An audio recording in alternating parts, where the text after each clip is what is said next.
Alright, Likutei Moharan, Torah Yud Zayin, V'yeh Merikim Sakeyah. We are holding by Torah Zayin. By Seif Zayin, I'm sorry. ודע, says רבנו, שלפעמים כשהרע רואה שהטוב משתוקק הוא ממשיך עצמו ורוצה לחזור למקומו. Sometimes when the evil sees the good, he's yearning and pulls himself to go back to its place. Then they overcome the good more. Bring it into a deeper concealment.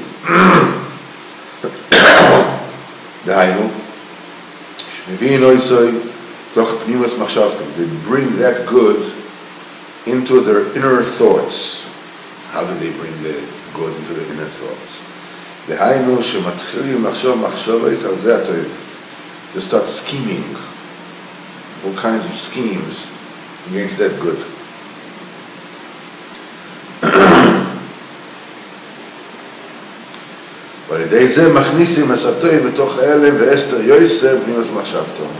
And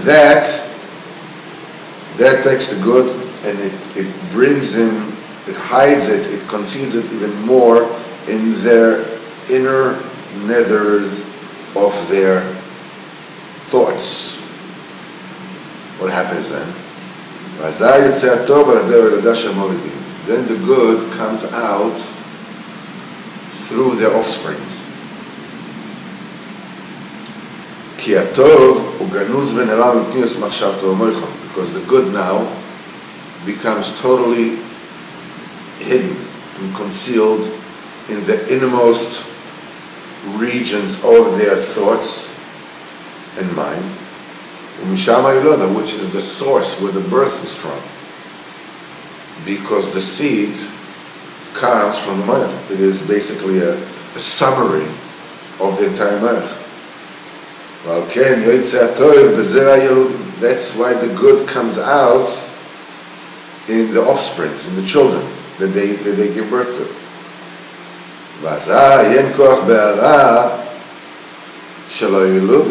Then the bad of the children doesn't have the koyach to overtake the good which they contain.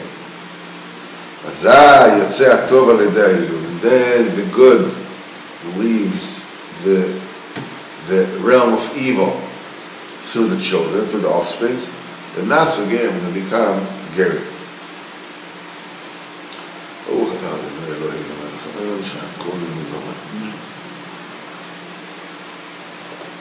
I forgot something. All this, which is said in the future,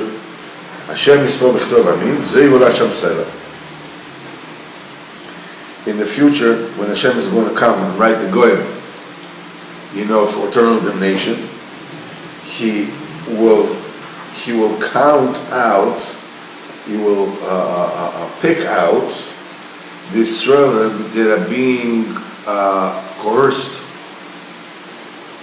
by these Goyim and are being, between them, and He will extricate them.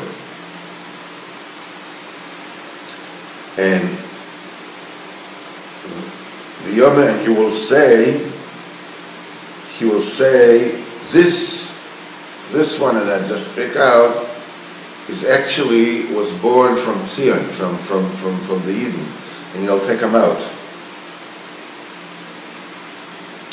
Hashem yispo b'chtov amim zu yolat sham sela. Hashem will tell when He's writing down the nations, this one, Yulat Sham Sela. This was actually a Jew that was born there by the Goyim. I'm going to take him out. And so it is alluded in this passage. We're talking about written. This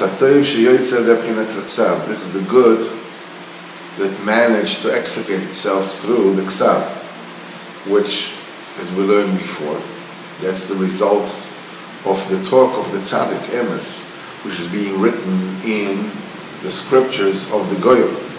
And this brings the Tov wake up back to its place.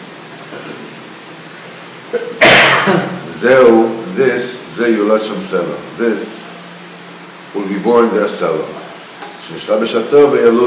That the good is cloaked in manifests itself in the children. And comes out through them. This is what Rashi explained on these words. This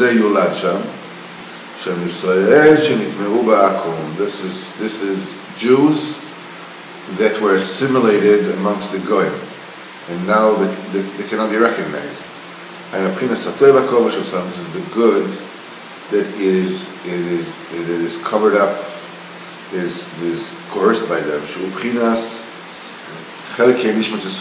That's the particles of the Nishmas Yisrael.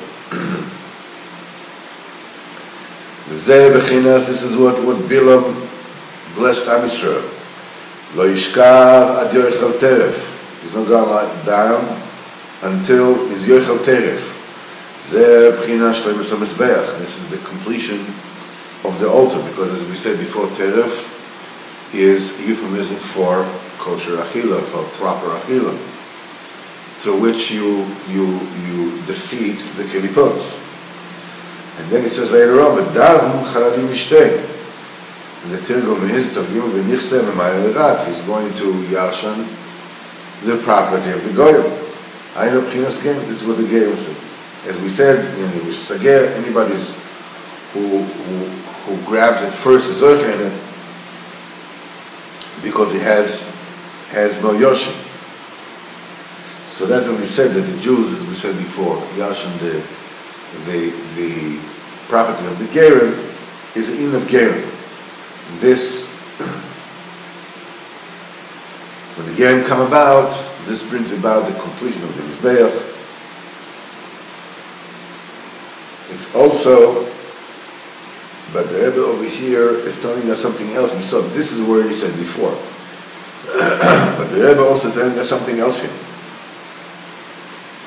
Nichse Amemayo, the property of the Goyim, we're talking about the good that has been kidnapped, has been coerced by the Goyim, as being held in the inner thoughts or thinking process of the Goyim that comes out through the children. The Nichse Amemayo, the property of Gentiles, the good that is being covered up and hidden by the Akum, is held captive. That they brought over in the deepest depths and concealment of their inner thought process. That comes out through the seed of the children. The Nasim Gerim, and it becomes Gerim. This completes the Mizbeach. You know, I want to tell you, I had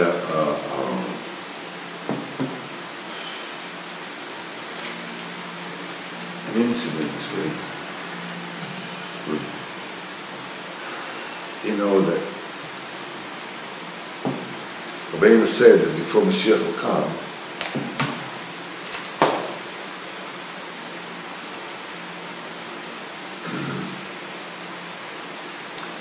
Hashem is going to draw rope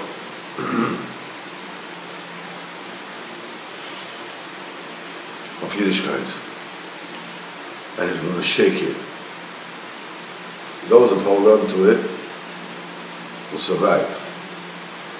Those that learn to let go will fall off.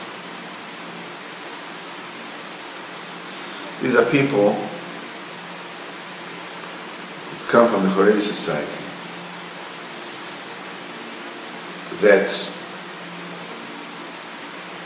feel nothing. They feel nothing. They don't even feel alive. They're just locked in. Feel locked in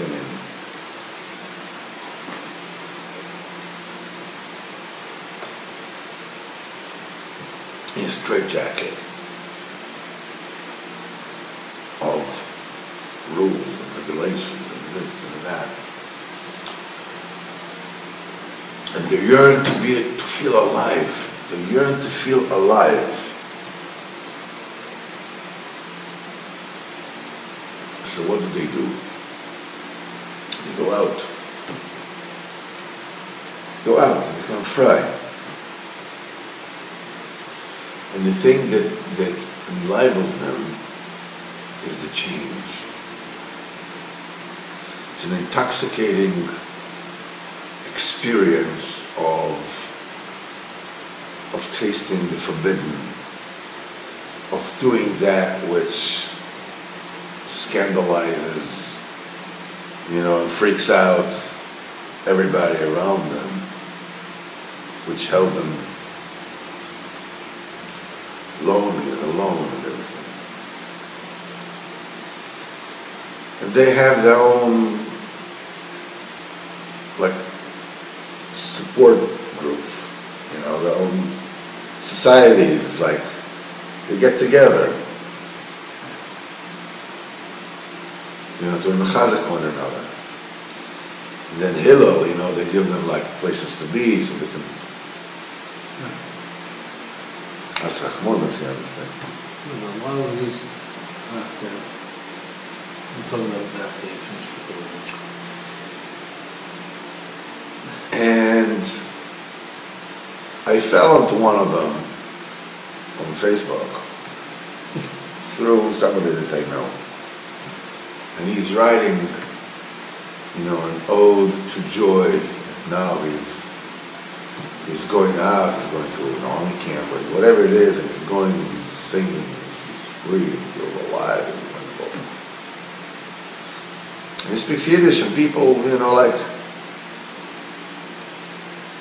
and his guy says, Mazel Tov, whatever. So I wrote to him the words of Reb Nachman's,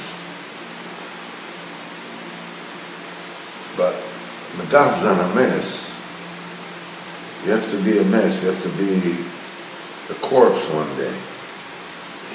You have to lie on the floor with your feet pointed, to the door.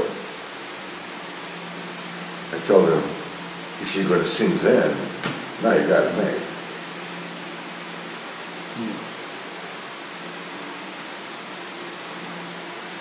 So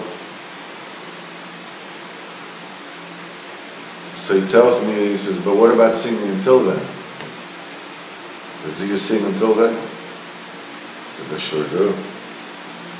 I said, I have a roaring, tumultuous love affair between me and Hakadosh Baruch Hu. What are you talking about? So he says, well, I'm happy for you. So I said, these words you just said, it's happy for me. It's going to be the sustenance of your neshama for eternity. So he says, I was just being sarcastic because you're talking things that are really not interesting, whatever. So I said, I know that you're being sarcastic. It's still going to be the sustenance of your neshama forever and ever. How's that? Yesterday was Shabbos.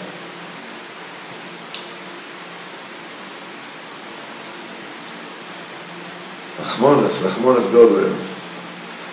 They don't know of Rabbeinu.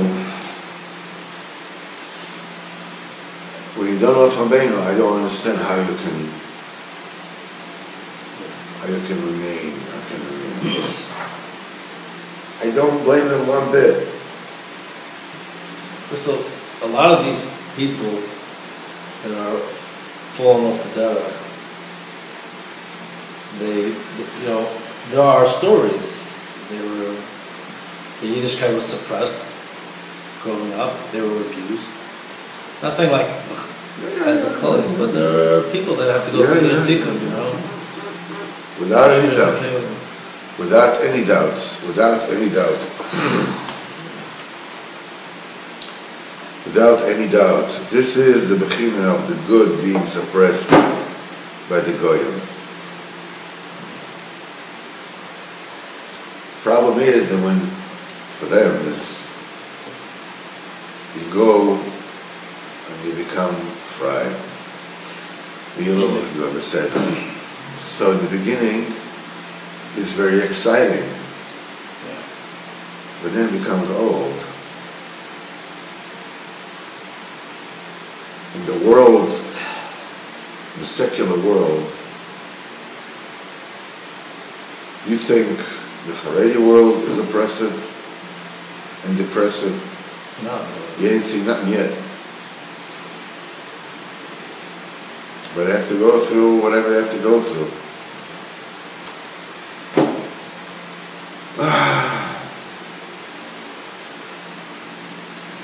We'll end off on a good note.